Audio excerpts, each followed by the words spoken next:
in alphabetical order are CBC Radio Halifax for their coverage of the raging brush fire on the outskirts of the city. And suddenly the wind picked up and the flames came literally right at us, and we made a run for it.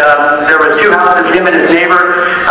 The flames were coming right at his neighbor's house, exactly where they'd already got past and engulfed his neighbor's house, and were coming down the driveway.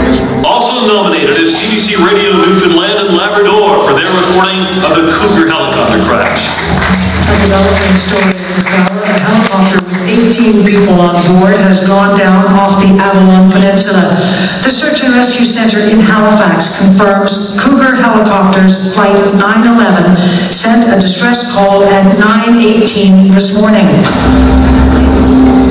The third finalist is VOCM News for its coverage of the crash of the Cougar helicopter off Newfoundland.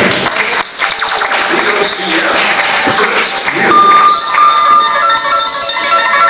A helicopter ferrying rig workers to the Grand Banks had a controlled ditching in the ocean about 37 nautical miles east-southeast of St. John's this morning. Helicopter arrived here just after noon with one man on board. He was removed from the helicopter.